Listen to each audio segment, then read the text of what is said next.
Welcome to the Deep Dive. We're the place you come to really accelerate your understanding, getting right to the core of the world's most insightful sources. Today, we're tackling something pretty profound. It's about taking off the mask, that social persona we all construct. You know, the role we play maybe at work or with certain people. It helps us navigate, sure, but sometimes it feels like it is us. That's exactly it. It starts as a tool, maybe even a necessity, but it can fuse with our identity. And untangling that, differentiating the real you from the role you've learned to play. Well, that's the journey we're mapping out today. It can be painful, definitely messy, but ultimately it's about finding a way back to, well, authentic living. So that's our mission for this deep dive, to figure out how this mask gets locked in place and, crucially, how we might start to loosen its grip. Precisely. We're going to dig into the mechanisms. We're talking social pressure, yeah, but also cognitive defenses, those automatic habits, even how trauma shapes our responses. We'll be drawing on sources covering everything from, say, social compliance, behaviorism, trauma research, all to understand this path toward what some call unblending, separating self from persona. And it sounds like a big part of why we even build the mask starts with this deep fear, a fear of being separate, of being alone. That's a huge piece of the puzzle. Eric Fromm really nailed this core human dilemma. We have this profound existential need for union, for connection. We're just not built for isolation. Okay, so we need connection. But how does that lead to wearing a mask? Well, in modern society, the easiest way to get that feeling of union, or at least belonging, is often through conformity, just fitting in with the group. So we trade genuine connection for just blending in. Yeah. Less risky, maybe? Exactly. Less risky feels safer, but the cost. For Emin argues the individual self, the unique part of you, starts to disappear. We conform in how we act, dress, think, all to avoid that frightening experience of aloneness. Wow, so the mask isn't just superficial, it's tied to this really fundamental fear. It really is. That fear of nonconformity, it runs deep. We might rationalize it, I need to do this for my job or have to act this way to be liked. But underneath, it's often about not wanting to be cast out, not wanting to be separate. The mask starts as a defense against that primal fear of isolation. Okay, let's get into how it functions once it's established, because wearing it isn't always comfortable, is it? It feels like there's an internal conflict sometimes, like you're acting one way but feeling another. Right, and that brings us straight into the work of Leon Festinger and cognitive dissonance. This is where the mask really digs in on a cognitive level. Think about it. You often end up doing things public compliance because of external pressure. Maybe you argue for something at work you don't actually believe in. Yeah, happens all the time. You go along to get along. Exactly. But often, that public action doesn't change your private opinion, not genuinely. And that gap, that inconsistency between what you're doing and what you truly think or feel, that creates dissonance. That uncomfortable, nagging feeling inside, like something's not quite right. Precisely. Psychological discomfort. And the mind hates that feeling. It needs to resolve the inconsistency. How does it resolve it? Does it make us take the mask off? Well, here's the tricky part. Often it doesn't. Instead of changing the behavior, the mind starts working to change the internal belief to match the mask. It needs to justify the action. Wait, so it convinces itself the mask is right. How? Festinger talks about dissonance reduction mechanisms. One key way is changing how you think about your choices. You start emphasizing all the positives of the path you took, the one requiring the mask. Like, okay, this job is stressful, but the status is amazing.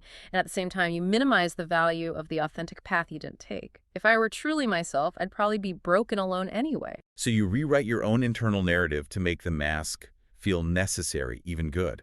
That's kind of scary. It is. It's a powerful self-justification process. Yeah. And it gets amplified by our social world. How so? When we feel that dissonance strongly, after making a tough choice that required masking, we actively seek out people who agree with our choice. Social support becomes crucial for reducing that discomfort. We look for others who validate the mask. So we surround ourselves with people who reinforce the persona, confirmation bias on overdrive. Absolutely. It even shapes who we talk to and what we talk about. The more dissonance, the more we cling to groups that confirm our masked identity, which, in turn, reinforces the need to keep wearing it. It's a cycle. A self-tightening vice, you called it. Okay, so that's the internal cognitive pressure. What about the external forces? You mentioned behaviorism earlier. Right. Let's shift gears to B.F. Skinner's perspective. From a purely behavioral standpoint, the mask isn't really about internal states like feelings or character traits. Skinner would argue that our behavior, including the persona we present, is primarily shaped and maintained by the external environment. The consequences of our actions are key. So forget internal conflict. It's all about rewards and punishments from the outside world. Essentially, yes. He saw concepts like conscience or motivation as often just ways we talk about behavior after the fact.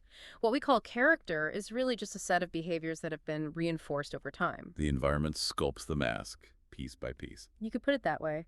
Think about how we learn rules. Skinner suggests our conscience develops from practices that make punishment more effective.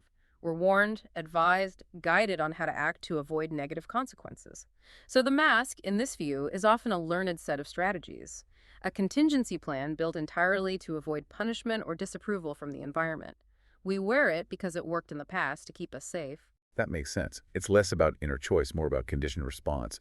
Yeah. But what happens when the threat is so intense, like with trauma, that the response becomes automatic? Yeah. Physically ingrained. Now we're moving into the realm of the trauma mask. Bessel van der Kolk's work is crucial here. He shows how trauma causes actual physiological changes. It's not just a memory, it physically recalibrates the brain's alarm system. Physiological changes, like the body itself is different. Yes. The nervous system fundamentally changes how it perceives threat. One major consequence can be a breakdown in interoception, your ability to feel your own body's internal state. Why would that happen? Because for someone who's experienced trauma, feeling their internal state might mean feeling overwhelming terror or panic or helplessness. So the system learns to disconnect. The mask might be one of emotional flatness or rigid control, specifically to avoid feeling those internal sensations. So they're hyper-aware of external danger but numb to their own inner world. Often, yes. They become hypervigilant to external threats, scanning constantly, anticipating rejection. But it comes at the cost of being able to just spontaneously live. And importantly, this isn't a character flaw. It's a direct result of the brain adapting to survive overwhelming threat. The mask is a survival mechanism etched into the nervous system. But what's the price of that kind of shutdown? It's incredibly high. To cope with the constant internal alarm bells, the system tries to shut down, dampen everything. But van der Kolk points out the tragedy.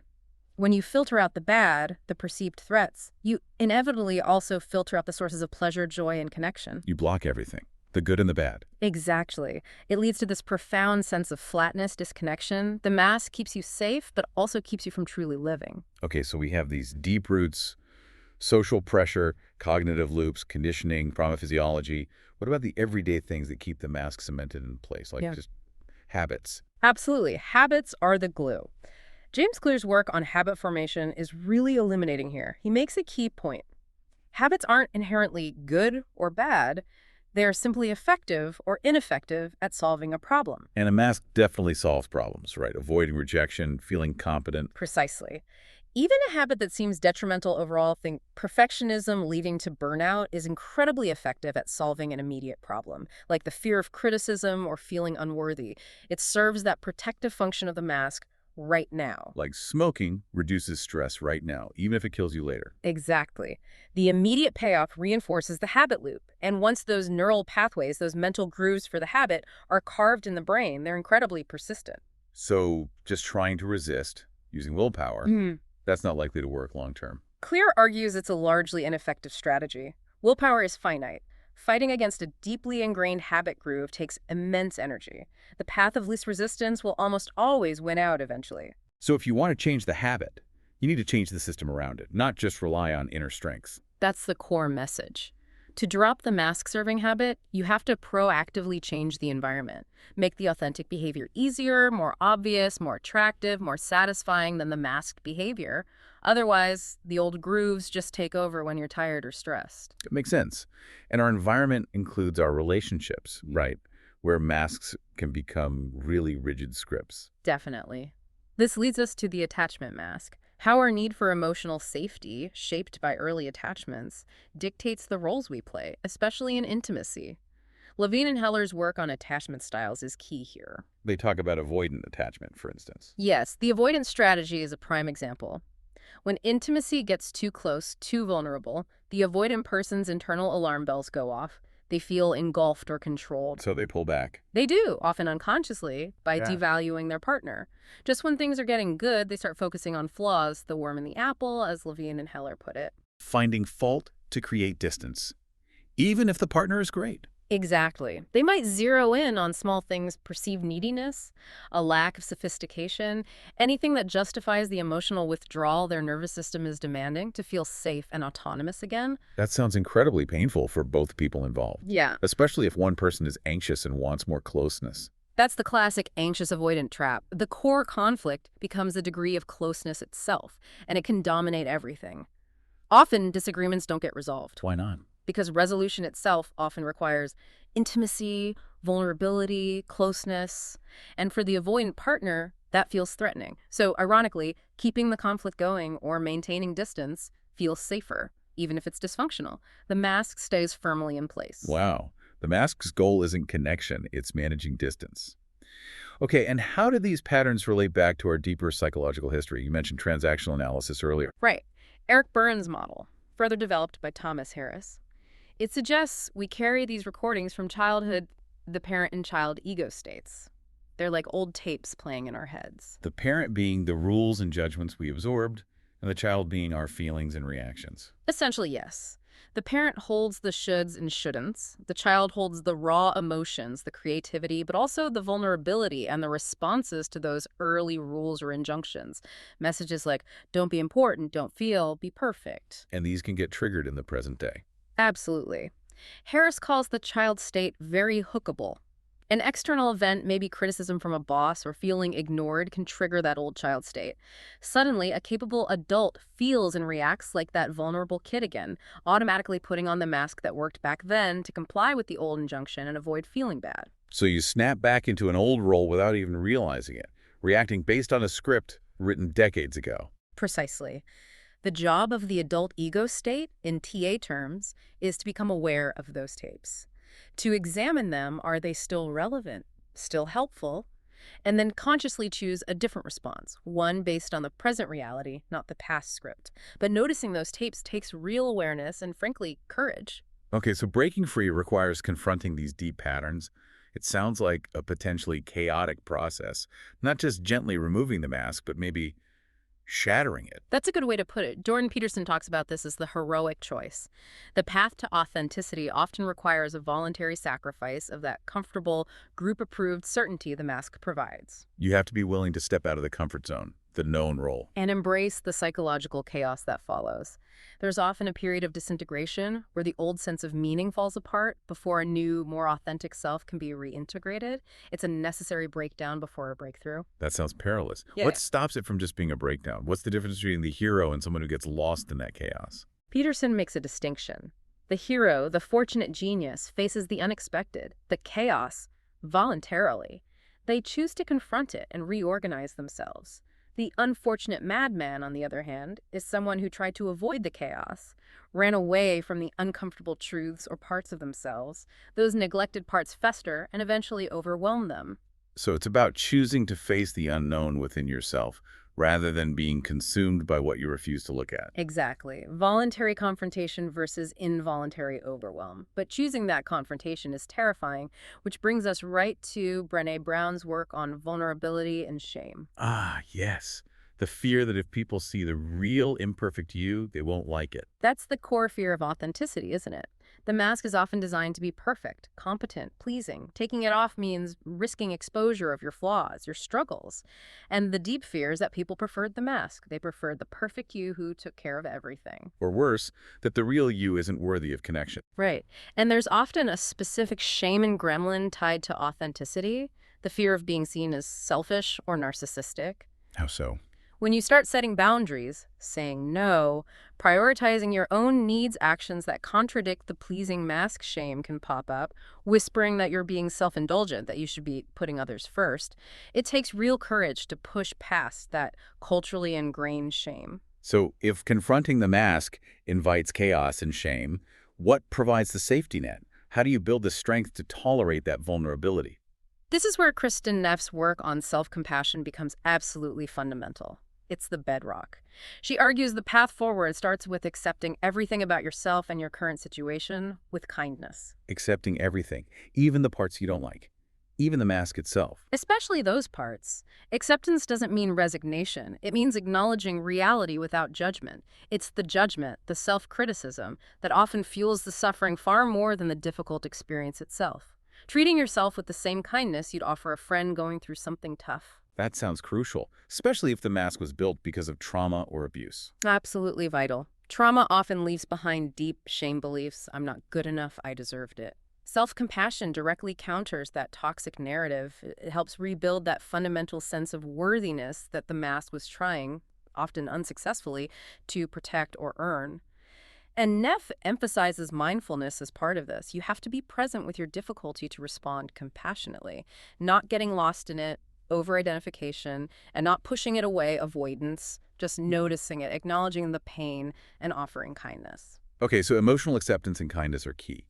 But we also talked about the physical aspect, especially with trauma.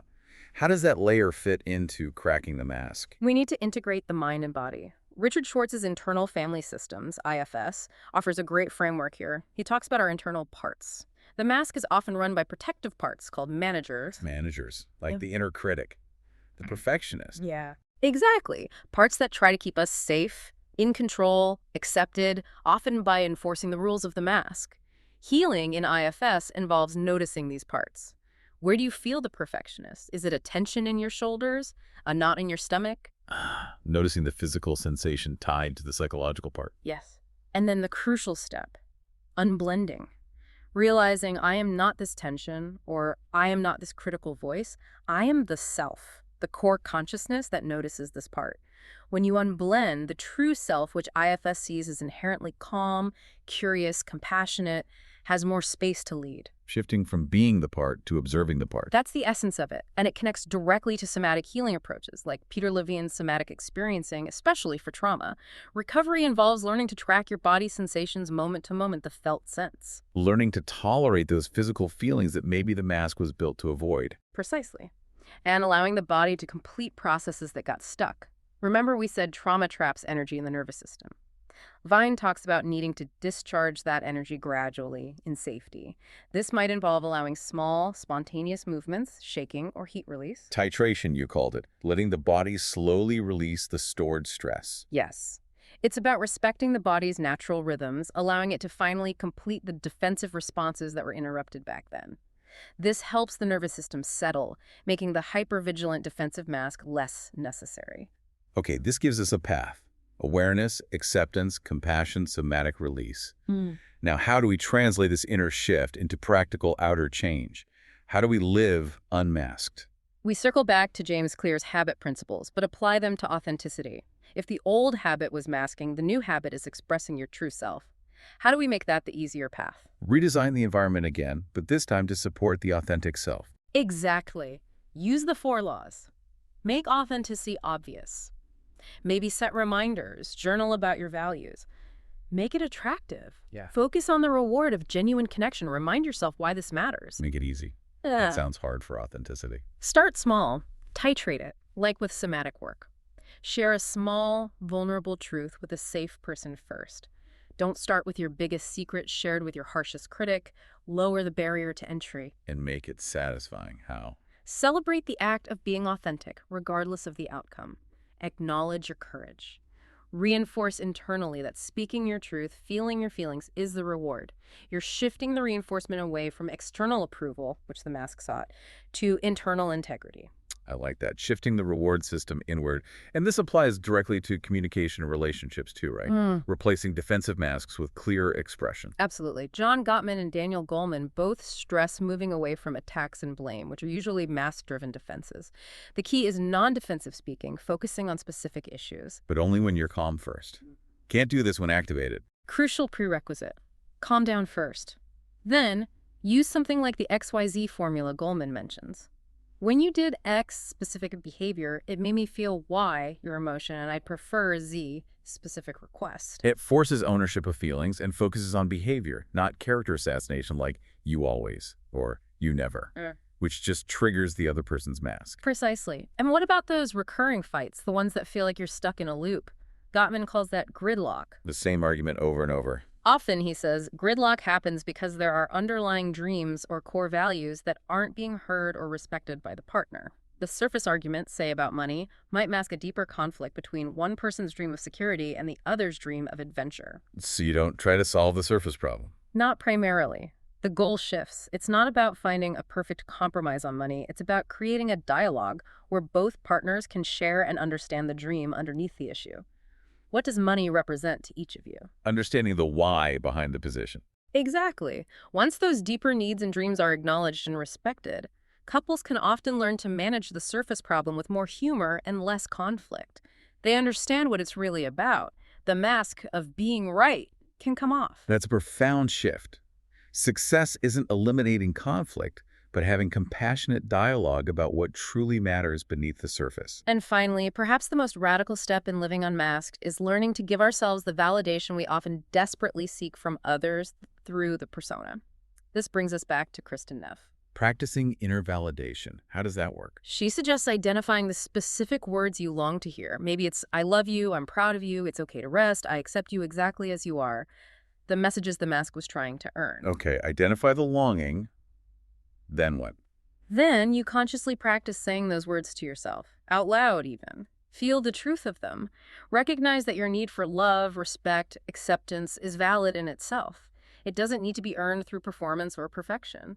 You become the source of the nourishment you are seeking externally. That feels like true liberation from the need for the mask. Wow. Okay, so recapping this deep dive. We started with the persona as a defense against the fear of aloneness, driven by social pressure. We saw how cognitive dissonance locks it in place, how behaviorism views it as environmentally conditioned, and how trauma can etch it into our very physiology. Then we explored the glue habits, attachment patterns, old psychological scripts that keep it stuck. And the journey out involves voluntarily facing chaos, working through shame with self-compassion, unblending from protective parts, and allowing somatic release. Finally, living authentically means redesigning our environment, communicating non-defensively by addressing underlying dreams, and crucially, practicing inner validation. It really underscores the incredible challenge, but also the profound necessity of this work separating who we are from the role we've played. It's difficult because the mask offers so much perceived safety and stability. Letting it go means stepping into vulnerability and uncertainty. Which brings us to a final, maybe more philosophical point. We've talked a lot about how we're conditioned by society, by biology, by trauma, by our irrational minds, as Early might describe them. Yes, Skinner's environmental shaping, van der Kolk's physiological changes. It paints a picture of the self as highly influenced, almost determined, by external and internal forces. But then you have perspectives like Jung's hinting at something more.